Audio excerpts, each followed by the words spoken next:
Sikubingelele sikwamukele kule channel. Sicela siqiniseke ucinzela phana ke usubscribe button ngizothola zonke ke ziphelele. Njama sikuphathela udaba lapho ke khona ke sikhuluma ke ngodaba olungekuhle kahle lapho ke khona ke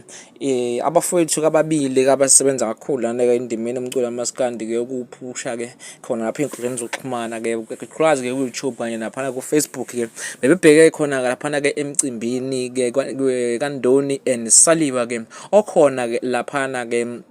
siyabonga sangweni ke sport complex ke lapho ke khona ke besabheke khona ke eMcimbini ke bevelelwe ke ishwa ke bavelelwa ke ingozi ke engatheni kakhulu ke ngoba ke kuba ukuqhuma ke nje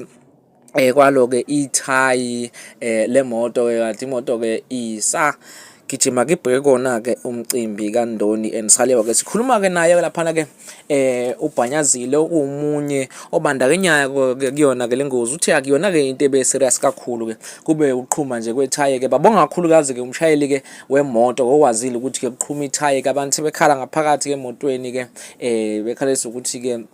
ukuqhuma ke lona ithayi bethenthi ke kuyaphela ngempilo zabo ke ukwazile yena ukuthi ke ayilawule ke imoto ke bagcine ke bekwazi ukusinda ke uyeke lo bhanyazile kade sikhuluma naye ke kanti uzokhumbula futhi ukuthi ke lesehlo asiqala ukwehla ke kubafowethu bebheke ke emsebenzini uzokhumbula ukuthi ke emavikini nje embalwa ke yadlulile ke sike kwaphinde kwaba khona isimo esifuzelesi lapho ke khona ke intatheli ke idume kakhulu ke bamazi kakhulu ke lapha ke uKing Zoso ke naye avelelwa isimo esifuzelesi ke samvelela khona kabili ke lapha aqhumela qala washayisa khona imoto ekseni wabeke ephinde ke futhi ke iqhunyelwa ke ithayi naye ke esebuya ke siyacela ke bafowethu ukuthi ke abafowethu laba ke abasebenza ke endimeni emculo ke sibabeke emkhululeke ngoba ke impela ke ingazuthi okungekuhle kufuna ukubalandela siyacela nje bafowethu ukuthi ke sibabeke kakhulukazi ke emkhulekweni ke kanti ke insizwa ke lezi ke ezibe zikhona lapha na bekuyena ke ubhanyazile kanye ke na lapha na ke